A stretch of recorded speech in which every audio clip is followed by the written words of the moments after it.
This program is brought to you by thepodcastfactory.com. Hey there, it's Michelle, and I want to help you to live an epic story lifestyle. So, I'd like for you to do me a favor. Go over to epicstorylifestyle.com/live life to grab a free copy of my Hacks for Living an Epic Story Lifestyle checklist. Thanks. Welcome back, boys and girls, to another edition of Epic Story Lifestyle. Here is your host, Michelle Spiva. How are you? Hey, I'm fine. How are you, JR? I'm happy to be here. I'm excited to be rapping with you again, and I hear you have something special in store for us today. Well, I don't know how special it is, but I'm about to throw back the curtains of the private secret lives of romance writers. Now, let me give my disclaimer. I am a romance writer, but I am not the chosen representative for all romance writers. What? I can only tell you about my interaction, of course, myself and hundreds of other romance writers. And let me just say up front, just like flight attendants, we are not as glamorous as you think we are. I get to laugh because I was actually talking with a hugely successful romance writer, and we were laughing because sometimes we have these events and we'll have these AMAs, the Ask Me Anything. Yeah. And inevitably someone comes around and asks the question, so your sex scenes, are those from experience? And if not, which one would you like to experience? And I'm like, oh, the sex question again. So what I am going to say up front, and of course, this is still a PG show, so don't sweat. Don't sweat, JR. What I'm going to say is we are excellent storytellers. We are professionals. We are so professional that half the crap we write, we've never experienced, nor will we ever experience it. You're not going to have one of those hologram tattoos? I'm disappointed. Oh, you remember that. See, I got to be careful what I tell you. Folks, that's an inside story of something I was telling JR offline, but there is this glamorization of what it is to be a romance writer. I will say this, though. We do make use of, and this is now, I'm going to tell a dirty little secret, people. When you have to write romance so much, it gets to the point where you have to go and find references. Now, depending on what type of romance you write, sweet all the way up to hot, dirty, spank me, yank me, stuff. We find ourselves having to do a lot of, and I hate to say it, but voyeuristic kind of stuff. Meaning, I catch myself, like if I'm at Home Depot and I see a couple together, I watch them. I watch to see what makes them a couple, what makes the magic. People watching becomes really important. And for me, because I can be gregarious when I need to be, I'll do little stuff. Now, don't tell anybody. But if I sense that I'm around someone who has a great chemistry with their partner, I'll do little things like ask them questions or tell little funny anecdotes and then watch and see what happens. And it ends up in a book. So, because, you need authenticity. I was, talking to author, and she had gotten a submission, unsolicited by the way, a submission by someone who wanted her to give them the honest truth about their romance story. And of course it was a first effort, and of course it is, like you would expect a first effort to be. And this person was talking about how she gets kind of like bored trying to tell people that it has to be authentic and real. You can't really, you can make up stuff, but it can't sound so far-fetched that it's unbelievable. So in the private life of romance writers, we watch a lot of, people. Sometimes, now I'll say for me, I'm not a big TV person, but I will watch a movie. And I will tell you one of the latest and most impactful movies that I watched that has really been informing my writing. Are you ready? Ready. Okay. Believe it or not, it's not a chick flick. It is a movie called Red Cliff. And it is in subtitles. It is a Japanese pre-feudal war story of a dynasty. And it is so awesome.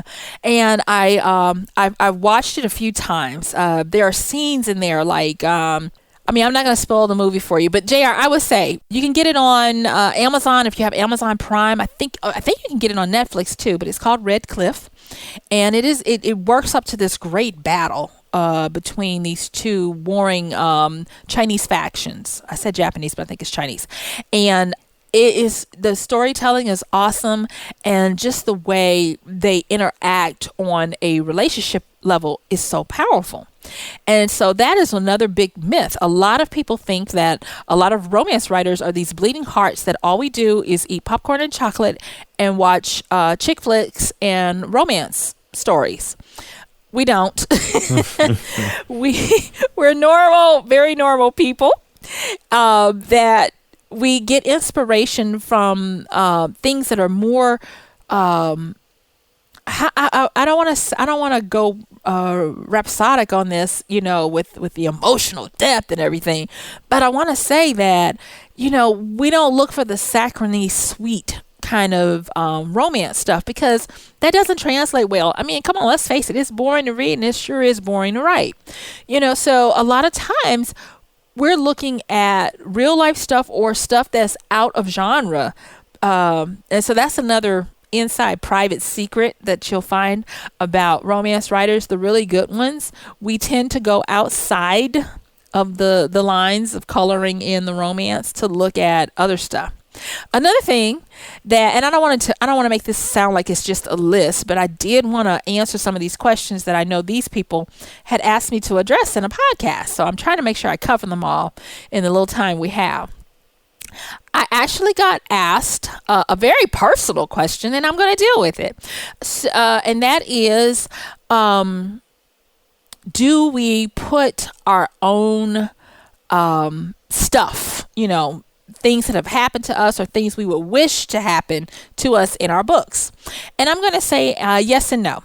What you'll find out is if you ever write as a writer, not just romance, the first few books or so are usually about you and for you.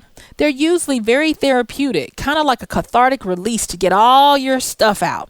So you'll find that the first few books really have a higher element of the author in them. But after that, not really, and a lot of times people especially if they know you, they like to try to see if they see any similarities of what's happening in the books that they could directly correlate back to you. And 9 times out of 10, that's not the truth. What we are storytellers or story magicians. We take what ifs, we spin them into tales, and our job is to make them hellified entertaining. We have to take them and make it where even if you wanted to go pee, you don't want to miss another word that we're saying. You stand there doing a pee-pee dance until we're finished and ready to let you go to the bathroom. So that's really what we do. Another one, JR? Yeah. Most romance writers are healthy skeptics. Did you know that? No. Yeah, you have to have some skepticism about, this love thing and all that. Else, your stories are sappy. Everybody gets what they want and the world is just peachy. With having some skepticism, we're able to temper not letting our characters fall in love too much. And we love to torture the hell out of them. I mean, you want to have a great read? torture your characters. I mean, really torture them. I have had letters from readers that told me that they hated me. I have, Wow. because of what I did to some of my characters. I have had them say I need to write a redemption story, basically apologizing to some of my characters. And that means that I've done my job, because when you can connect with a fictitious person, it's something. And I'm actually going to be talking about this in an upcoming show.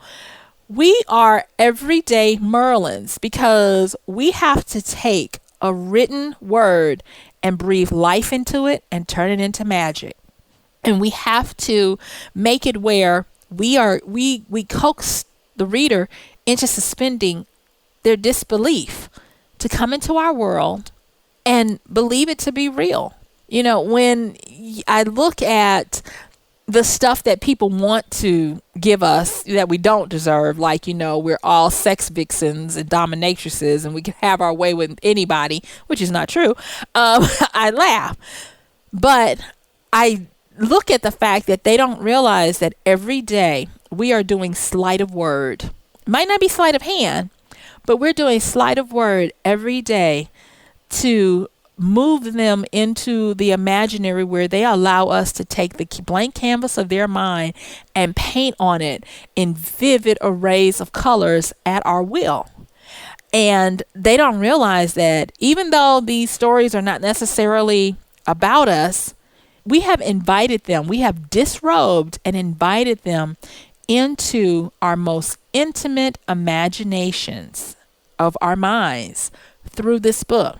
And what I really love, and a lot of writers, and especially romance writers, love, is that for us, we get the opportunity to be able to connect one-on-one individually with each person who dares come into our world and read with us. Even when you listen to music, it's not necessarily the case, because music can be listened to in a group setting. It can be listened to individually. But when you read a book, 9 times out of 10, you're not reciting it to a group. You are sitting there, me and you're reading directly what I want you to know in that story. And that is a great intimacy. And that's one that I really believe that great romance writers crave and nurture, having that intimacy where we can talk directly to that reader and we can make them fall in love with a fictional character. So, what do you think about that? Here's what I think. Why is it that you're surprised that people want you to talk about this stuff? Well, because on the other hand, I didn't say this part because I didn't want to be a Debbie Downer. Writing is so solitary. I mean, I can't, I sit in a quiet room. Well, sometimes I have music and I write and I string words together, and it's just me and my computer. And so it gets to be so solitary that to me, it's quite boring. And so for people to be interested in this part, it's just like, for real, it's very boring. Well, I don't think so, because you just nailed it right there. You said it's a solitary thing. So there's a bunch of you out there kind of feeling alone, and they want to connect by the stuff that you guys do or by the things that you can teach them. So I'm kind of surprised that you wouldn't talk more about writing. Well, I will say this. Now, this is not, quote unquote, a part of the private life of romance writers, but I will say we are really enjoying some power right now. There have been studies that have shown that we are bringing in a brand new wave of femininity that is not necessarily feminist. It is empowerment, which is, it's really a difference. It takes the fact that romance writers that my contemporaries and myself, we already assume we have power. Now we show readers how to use it. The feminists are trying to get power. We already assume we have it. Now let's use it. And so much so that new industries are springing up. And this is the part where JR is really going to groan, because I am really about to go down a rabbit trail that he did not know, you guys. So just hold on to your seats and watch him squirm. Did you know that there is a new industry that is burgeoning, and it is they have shown direct results, not totally, but causally, to romances. And that industry is the male sexual pleasure apparatus industry, or male sex toys. What? And yes, sir. Yes, sir. See? Okay, let me just be quiet and let you breathe for a minute, because you didn't know that one was coming, did you? No kidding. Yes, because women are able to explore more of their wants, and with the advent of the privacy of reading devices, where you don't have to see a cover on the device. You could be reading War and Peace, or you could be reading Hot Mom Slut Barn. You know? I don't know if that's a book. I mean, if it is, I apologize. But we are able, like I said, mano a mano, just talk with them and get them to explore. So things that used to be taboo and were only relegated in polite company as medical stuff, like prostate massages, they now have industries that will give you an apparatus to help you do it yourself for pleasure. Really? You know, yes, yes. And see, I know you were like, oh God, why did I let her talk about Can of this? worms. But that is part of the power that we're wielding now. And for instance, like, I have certain rules. Now, this is just me. This is not all romance writers, but I have certain rules for my characters, male and female. So like for my female characters, they can't work for someone else. And if I start them off working for someone else, they're going to get fired or they're going to leave. Because I find great joy in either making up or finding cool, unusual businesses for them to own that are out of the ordinary. And a lot of my readers pick up on that and love that and say, you just gave me an idea. I'm researching how to get into that, you know. Wow. So just different little cool things. Like I have a book I'm working on now. It's a contemporary book, and she is a professional confidant to the rich. She's a professional secret holder, like a vizier from the olden days. And that's what she does. She holds the secrets of the rich. Is that not a cool job to have? I mean, dangerous, but cool. Yeah. That's what I'm thinking. Uh-oh, she's got that secret. Get rid of her. Yeah, but they don't know her identity. So that's the cool part about it. She doesn't reveal her identity. But, you know, just different little things like that we get to have fun with. You know, so I don't really have a muse moment for talking about this, because, hey, it's kind of like just talking about what I thought was boring, you know, my quote unquote boring life. But it's been really exciting getting people interested in what we do. And just the weirdness of when people ask me what I do. Sometimes I like to play around with them. I'll sometimes tell them I'm a writer, I'm an author. But when I really want to, you know, like get their goat, I'll tell them I write naughty books, and just be quiet. It is so fun. So anyway, what do you think about all of this, JR? I think I asked one too many questions, but very interesting. Oh my gosh. Well, I'll take a quick moment to say that as for me, I am an avid reader as much as I am a writer. And what I always realize, and I'll be talking a little bit about that. I think I'm going to be, we're going to be talking about immortality. But the toll, there is a price. Now, all kidding aside, there is a price to be paid for what we do. You know, it's not freely given. There is a cost associated, and I have to always be mindful of the toll that I must pay for what I do. And so even though I really enjoy talking about it and all of this kind of stuff, I have also a healthy respect for what I do and what others before me who have achieved so much more than I have, because I feel like I'm just on my journey, have done, not only in romance writing, but in writing novels, nonfiction, and the like. It's a powerful thing. So that's what I wanted to say today. Good stuff, Michelle. So what is in store for us next time? Oh, so next time I'm going to be talking about, you ready for this title? You're not ready. I'm just going to say it.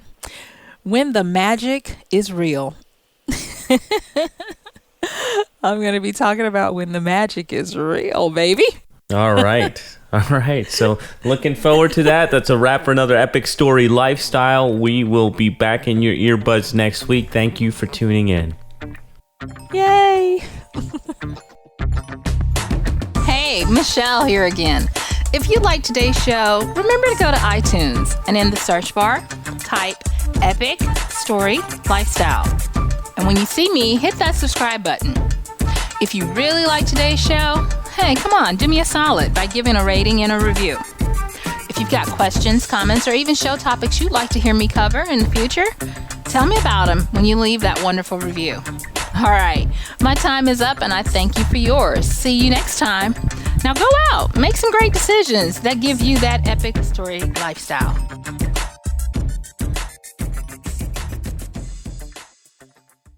This is the podcastfactory.com.